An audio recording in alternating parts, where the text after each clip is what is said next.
There's a kind of man the world loves to lean on. Not because he's the strongest. Not because he volunteered. But because one day, a long time ago, he picked something up that nobody else wanted to carry, and he never put it down. People watched him hold it. They got comfortable. And then they started handing him more. Callum Hart was that man. 36 years old. Life insurance agent. Father of 2. Driver of a used Toyota Highlander he'd rebuilt with his own hands, because that's what Callum did. He fixed things. Engines. Situations. People's messes. He fixed whatever landed in front of him, and he never once sent an invoice. His kids were Declan, 10, and Rosie, 7. He had them on Thursdays and every other weekend. Shared custody. And if you want to know one true thing about Callum Hart, know this: he never missed a pickup. Not once. Not when he had the flu. Not when work ran late. Not when his body was so tired his hands shook turning the steering wheel. Those kids saw his headlights in the driveway right on time, every time, because that was the one promise he made that nobody else got to renegotiate. On paper, his life looked fine. Steady paycheck. Clean apartment. A credit score his father loved to mention at family dinners, usually 30 seconds before asking Callum to co-sign something. Just this once, Cal. You know how banks are with me. But there was another version of Callum. A version that had been running on fumes since he was barely old enough to drive. A version that learned something young, the way kids learn things they shouldn't have to, that the safest way to exist inside his family was to be useful. Always useful. And never, ever inconvenient. That version of him died on a Saturday night in October at a restaurant with white tablecloths and $40 salads. And I want to tell you exactly how it happened, because I think some of you already know the story. Not the details. The feeling. Callum grew up the oldest of 2. His sister Brianna was 3 years younger, and she moved through the world the way certain people do, loudly, magnetically, with a kind of gravity that pulled attention and forgiveness in equal measure. She was perpetually between jobs, but somehow always living in apartments with exposed brick and heated floors. She had a husband named Troy who smiled through everything with the relaxed ease of a man who has never once in his life been the one to figure out a bill. Their parents, Gerald and Patrice, raised them in a house where love wasn't spoken. It was performed. It showed up as proximity, as obligation, as who drove who to the airport and who remembered to call on Sundays.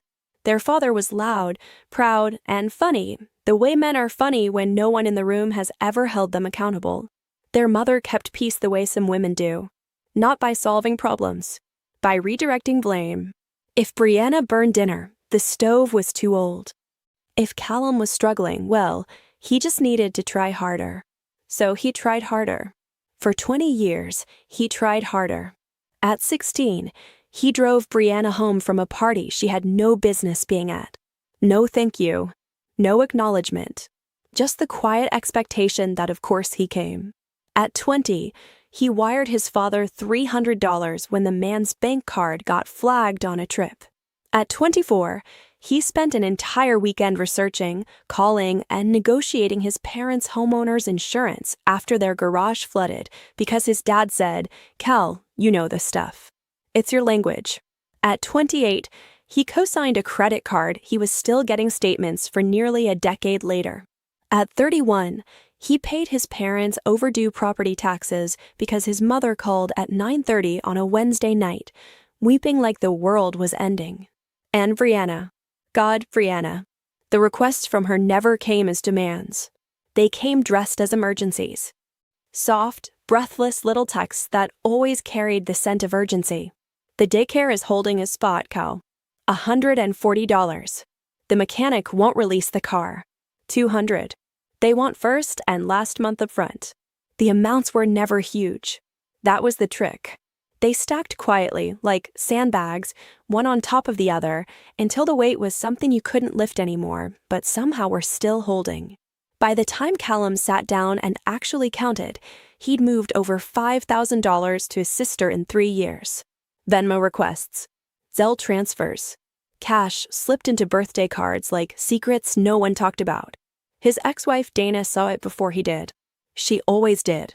You treat your family like they're clients you're afraid to lose, she told him once. Standing in their kitchen, arms crossed, eyes tired, not angry, just done watching him disappear into everyone else's needs. She wasn't wrong. They split 2 years ago. There was no affair, no explosion, no single moment you could point to and say that's where it broke. It was erosion, slow and steady and invisible until one morning she looked at him across the kitchen table and said she didn't recognize him anymore. The man she married had become a ghost who paid bills and answered the phone at midnight and never once asked for anything back. The divorce was clean on paper. They shared custody, shared a calendar, co-parented like two decent people trying to raise good kids in a fractured world. It was civilized. It was also the loneliest thing Callum had ever survived. His parents framed it as his failure to keep a woman happy. Then, in the same breath, they called him strong for stepping up financially for the kids. They said both things without blinking, without hearing themselves, without noticing the contradiction sitting right there in their mouths. Brianna texted the week the divorce was finalized. Dana always wanted more than you could give. Anyway, can you send $180? Troy's car registration is past due. He sent it. He didn't know why. Habit, maybe. Muscle memory. Or something darker, the thing that feels exactly like love, but is actually fear wearing love's coat. The thing that whispers if you stop giving, they'll stop needing you, and if they stop needing you, you'll have to face the possibility that need was the only thing holding you in the room. And then came October, and the dinner that changed everything. The night before his father's 62nd birthday, his mother called. She used the voice. You know the one. That warm, honeyed, butter-soft tone certain mothers use when they're about to volunteer you for something you never agreed to. Baby, your father just wants to feel seen. 62 is actually a meaningful number if you think about it. It wasn't, but Callum didn't say that. The restaurant is called Marone. It's very European. She stretched the word European like she was pulling caramel. We'll do gifts at home. Keep costs simple. I'm the gift, Callum thought. The one who shows up. The one who pays. The one who smiles and swallows and calls it family. He said, "Okay, Mom." Dana texted separately that night. Is this the place with the $34 beet salads? Yep. Bringing granola bars for the kids. Smart. Then one more message. Just 2 words. The kind of words that land like a hand on your shoulder from someone who knows you better than you want to admit. Boundaries. Practice them tonight. Callum stared at that text for a long time. He didn't respond. But he didn't delete it either. He read it 3 more times before he turned off the light. Marone was the kind of restaurant that wanted you to know it was expensive before you even sat down. Cloth napkins folded into sharp little triangles. A sommelier who spoke in complete sentences. Candlelight that flickered like it had been personally auditioned. The kind of place where the bread basket costs $11 and nobody blinks. The table was a big round corner booth, tucked into the back like a stage. Callum arrived with Declan and Rosie. Dana drove separately, but they'd agreed to sit together for the kids. His parents were already there. Brianna and Troy slid in last, Troy's arm draped over Brianna's shoulder like he was posing for a photo no one was taking. Gerald ordered a bottle of wine before the menus even hit the table. Get whatever you want, he said, magnanimous, expansive, the king of a kingdom funded by someone else's wallet. It's a celebration. Callum opened his menu and did the thing he always did. The thing he couldn't turn off anymore. He read the left side with his eyes and the right side with his stomach. Every price a small calculation. Every entree a quiet negotiation between what he wanted and what he could justify. It was a reflex now, running numbers in the background of every nice meal like a browser tab he couldn't close. Rosie leaned into his arm.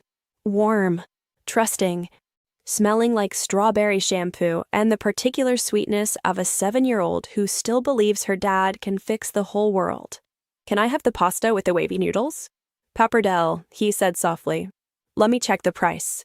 Okay. She nodded. Patient. Because that's what his kids had learned to be.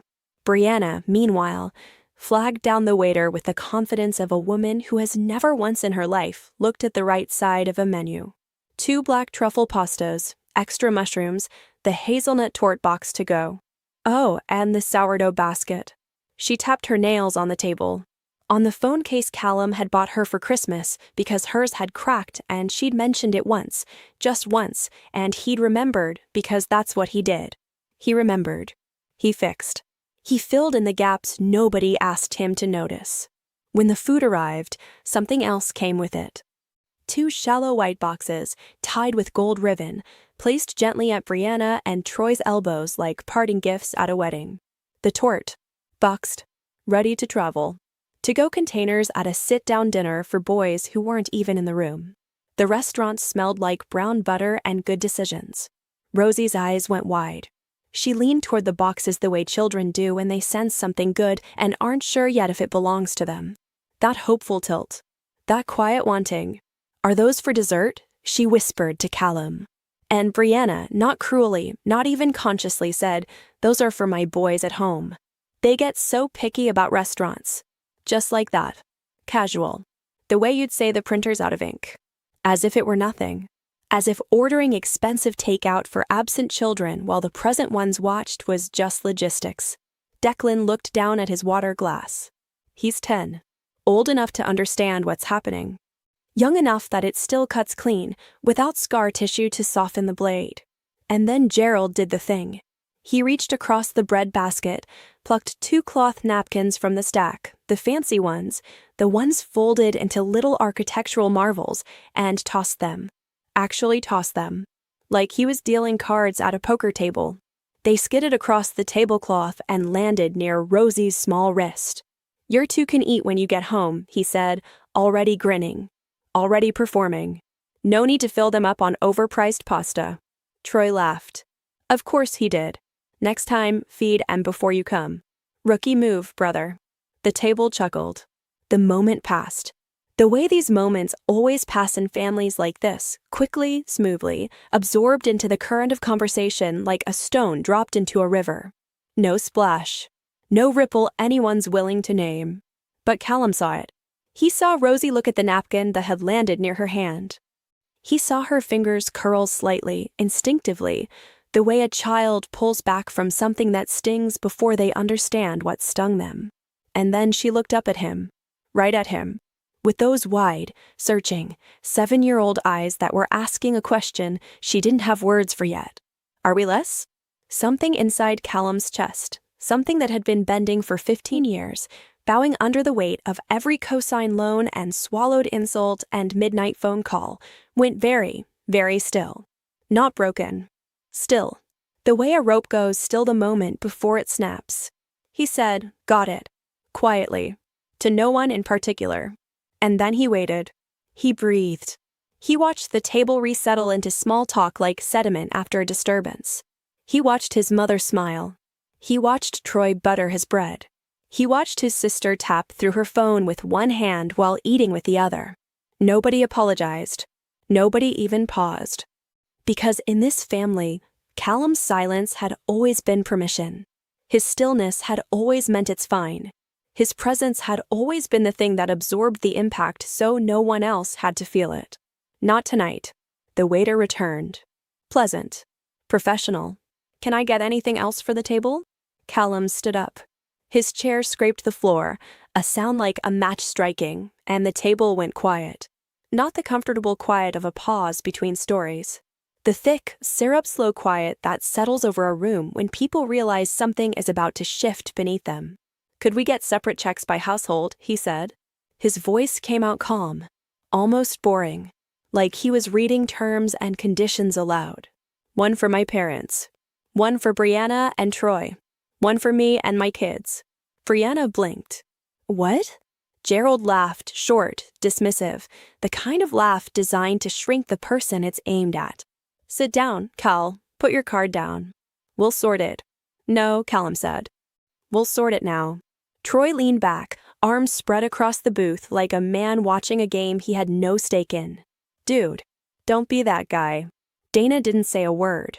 She reached across the table and took Rosie's hand. Quietly. Firmly. A shield assembled without being asked for. She didn't need words. Neither did Callum. The waiter looked at him with the composed steadiness of someone who has refereed this exact scene before, probably more than once, probably at this very table. Of course. I can itemize everything. Thank you. Gerald crossed his arms. Patrice smiled, the tight one, the pressurized one, the smile that means stop this right now before it becomes something we have to talk about in the car. Callum, his mother started, then corrected course. Don't do this on your father's birthday. I'm not doing anything to his birthday, Callum said. I'm choosing how I spend my money. You're embarrassing the family, Gerald said, voice dropping low. The register of authority. The frequency that had worked on Callum since he was 6 years old. Callum looked at Declan, then at Rosie, then back at his father. My family, he said, is these two. And they're not embarrassed. Brianna shoved the bill toward him across the table, sliding it like a dare. Just handle it and send us requests later. You're better at this stuff. He didn't touch it. No. One word. No argument sewn onto the end of it. No explanation offered as a cushion. Just the word itself, standing alone for the first time in 15 years. The kind of no that doesn't need scaffolding because it was built slowly, invisibly on top of every yes that cost too much. Gerald's voice dropped into that dangerous quiet. The kind that's louder than shouting because it carries the threat of withdrawal. You're punishing your sister. I'm not, Callum said. I'm ordering my kids' dinner. He turned to the waiter. Can you add 2 kids' pastas to my check? Plain butter. Nothing fancy. Absolutely. Gerald slapped the table once. Not hard. Just declaratively. The sound of authority being performed for an audience that was, for the first time, not buying tickets. You don't tell us how to spend our money. I'm not, Callum said. I'm telling you how I spend mine. Patrice leaned in. Soft. Pleading. The voice she saved for when logic failed and tenderness was the last weapon left. Be reasonable, baby. I am reasonable, Callum said. Reasonable is not paying for a table that tells my children to wait while boxing up food for kids who aren't here. Brianna rolled her eyes. It's pasta. It's the signal it sends, Callum said. And I'm done pretending not to receive it. A silence fell over the table. Not the awkward kind. The kind that feels like weather changing. Like the air pressure shifting right before a storm breaks. Callum looked around the booth. Slowly. At every face. At his father, who had built his authority on the foundation of Callum's compliance. At his mother, who kept the peace by making Callum the shock absorber. At his sister, who had learned young that her brother was a resource, not a person. At Troy, still grinning, still coasting, still the man who has never once been the one to open his wallet when the check arrives. And then Callum said it. Clearly. Without heat. Without performance. The way you say something you've been rehearsing in the shower for a decade and finally get to deliver out loud. I've covered a lot of checks at this table. I've co-signed accounts I'm still attached to. I paid the property taxes last winter. I've Venmoed emergencies I never heard about again. I'm not a bank. I'm not a backup plan. I'm an insurance agent who is very good at reading the fine print. He paused. And the fine print of this family is that my yes was never appreciated. It was just expected. Brianna leaned toward their mother. Whispered. He's really doing this. Gerald murmured under his breath. He'll cave. But he didn't know Callum anymore. None of them did. Because the Callum they knew, the quiet, dependable, always says yes Callum, had just left the building. And the man standing in his place had 2 kids watching him, and that was enough. The kids' pastas arrived. Butter golden. Simple. A little cloud of Parmesan on top like a soft, edible promise. Rosie smiled so wide her eyes crinkled into half-moons. Declan looked at his plate, then up at his father, and said in a voice so quiet and serious it could break your whole heart open, "Thanks, Dad." 3 syllables. That's all. But Callum will carry them for the rest of his life. He already knows this. You're welcome, he said. And he sat down. And he ate his food. Steadily. Calmly. While the table around him recalibrated to a world where Callum Hart was no longer available for the role he'd been cast in since birth. When the checks came, Callum signed his. $79 with tip. Reasonable. Honest. His. Gerald slid his own check across the table with one finger. Slow. Deliberate. Like a chess move he'd been saving. Last chance, he said. No, Callum said. He helped Rosie with her jacket. Reminded Declan about his hat. Dana stood too, quiet, solid. A wall between the children and whatever was about to be said next. You're walking out on your father's birthday, Patrice said. I'm walking out with my children, Callum said. We'll call tomorrow. You'll regret this, Gerald said. Callum looked at him. Really looked at him.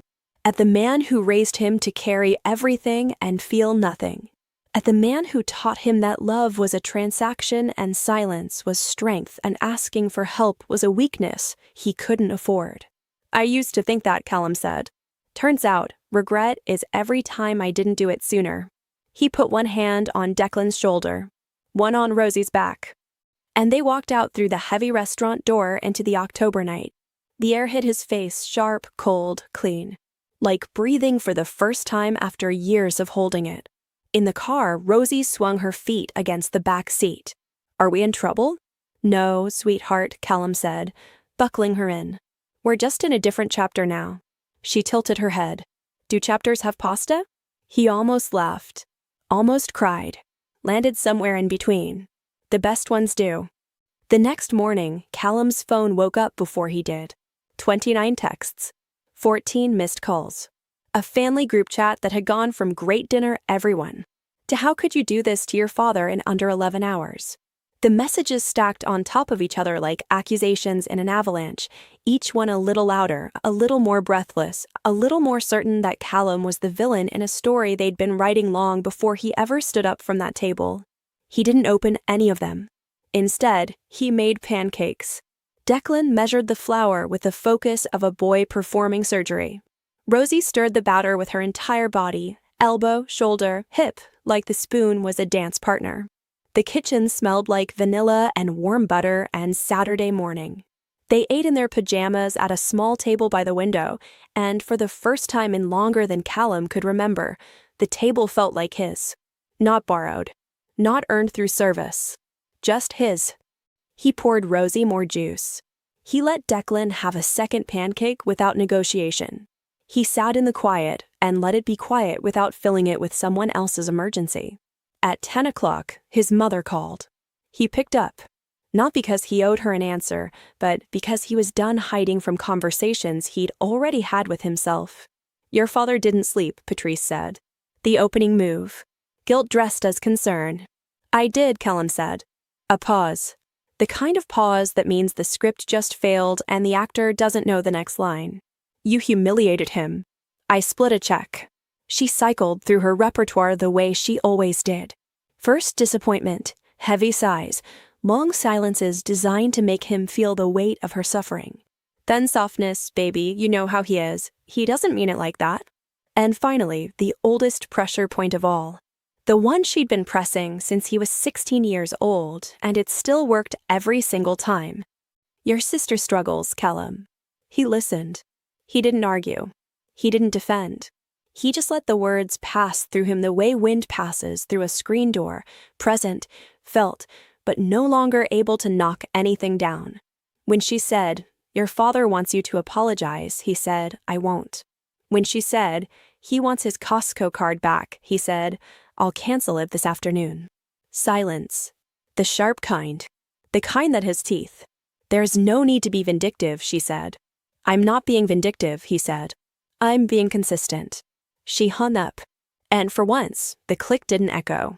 His father texted in 4 separate messages. Each one its own performance. You embarrassed your mother. Be a man. Don't come by until you can behave. Then, 60 seconds later, as if nothing above it had been written, as if the whole conversation had been a weather pattern that had already passed one more. Bring the pressure washer when you get a chance. The siding's getting green again. Callum stared at that thread for a long time. At the way demand and dismissal lived side by side in his father's mind without any apparent friction. At the way Gerald could exile his son and request his labor in the same breath and see no contradiction. Because to Gerald, there was none. Callum wasn't a person. Callum was a function. He put the phone down, picked up his coffee, drank it while it was still hot. That alone felt like a revolution. Brianna found her stage by evening.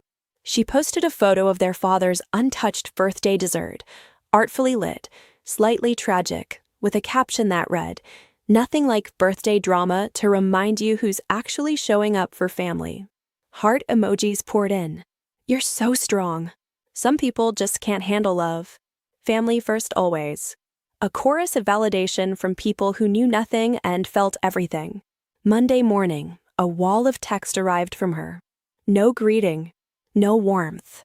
Just the raw machinery of entitlement, gears exposed. "You made Mom cry. Troy says you were rude to the entire table. Dad is reconsidering how much he helps with my boys. You know money isn't everything. Can you send $150 for school picture packages?" They sprung it on us. Callum read it twice. He typed 100 different responses, deleted every one, then sent 2 letters. "No." She replied instantly. "So that's how it's going to be." "Yes," he wrote. "That's how it's going to be." And the strange thing was the ground didn't open. The sky didn't crack.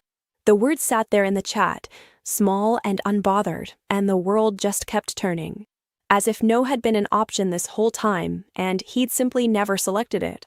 The weeks that followed were strange.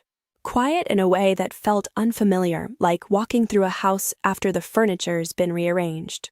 The shape of his life was the same, but everything was in a slightly different place, and he kept reaching for things that weren't where they used to be. He made a list. Not an angry list. A clear one. He canceled the Costco sub-account his father had been using for 3 years. Removed his dad's card from his Apple Wallet. Audited the streaming subscriptions, Hulu, Disney+, Spotify, all still active on his credit card, feeding content into 3 adult lives that had never once said thank you or even hey, I noticed. He checked the joint emergency savings account his father had insisted on 5 years ago. "We're a team, Kel." The balance was $43. Gerald had withdrawn every deposit, every single one as cash. No record of what it went to. No explanation offered. No emergency Callum had ever been told about. He closed it. Quietly. The way you close a book you should have finished a long time ago. Dana came by to pick up the kids. She paused in the doorway, eyes drifting to his laptop screen, the open tabs, the spreadsheets, the list of accounts being untangled one by one. "You need help." "I've got it." She tilted her head. That look she used to give him. The one that said, "I see you doing the thing again." "You always say that." "I mean it this time." She studied his face. Something shifted behind her eyes, not pity, not doubt, just recognition. The quiet acknowledgement of a woman watching her ex-husband finally become the man she'd once hoped he would be. "Okay." Then, softer. "The kids felt safe last night. Whatever you did, they felt it." That sentence. That one. He folded it up and put it in the part of his chest where he kept the things that mattered. It's still there. A Thursday night. Unknown number. Gravel voice. "Mr. Hart? This is Roy at East Side Towing. We've got a Honda Civic registered to a Brianna Hart. She listed you as the secondary cardholder. The old life, knocking at the door with dirty knuckles." "I'm not on that account anymore," Callum said. "Release it or hold it." "I won't be paying." A pause. "She's, pretty upset with my guys." "I'm sorry," Callum said. 2 words. But he wasn't saying them to Roy. He was saying them to himself. For every time he should have said them sooner, not as an apology, but as an acknowledgement. "I'm sorry I let it go this far. I'm sorry I taught them I had no limit." His father showed up at 11:48 on a Tuesday night. Callum didn't hear him. The Ring camera did. Jaw set. Hands jammed in his jacket pockets. The posture of a man who came to deliver a verdict, not have a conversation. He rang twice. Knocked once. Then stepped back and stared directly into the camera lens, right into it, like he was trying to find his son somewhere inside the glass. When nobody came to the door, Gerald spoke to the empty porch. "Fine. Be alone then. See how that works for you." He walked back to his truck. The porch light clicked off on its timer. The street went dark. Callum watched the clip 3 times. And he waited for the guilt. For the old familiar ache. For the voice in his head that always said, "Just go downstairs, just open the door, just make it easier for everyone." It didn't come. What came instead was clarity. The clean, sharp kind that only lives on the far side of a decision you were terrified to make. The kind you earn. He slept soundly that night. The first time in months. 2 weeks later, his grandmother called. Nana Bev, 86 years old. Sharp as a letter opener and twice as dangerous. You did the right thing, she said. No preamble. No small talk. Just the verdict, delivered the way she delivered everything without apology. How do you even know what I did? Your mother called crying. Your father called grumbling. Your sister called twice. She paused. When all three call within a day, whoever's left is usually right. Callum laughed. The real kind. The kind that starts in your chest and shakes loose something you didn't know was stuck. Your grandfather told his brothers no once, she continued. About a truck he'd lent them for 6 months. They called him heartless. He slept better for 20 years after. Another pause. Warm this time. Bring the kids for biscuits. I'll tell you which cousins owe me money. At least they pay in stories. They went. She did. Rosie ate 3 biscuits and asked for a 4th. Declan listened to Nana Bev's stories with wide, serious eyes. It was the most healing afternoon Callum had had in years. Maybe ever. One night, tucking Declan in. The room smelled like toothpaste and clean sheets. The nightlight threw soft shapes on the wall. Are we still going to Grandpa's on Sundays? Not for a while. Is that because of the dinner? It's because of a lot of dinners.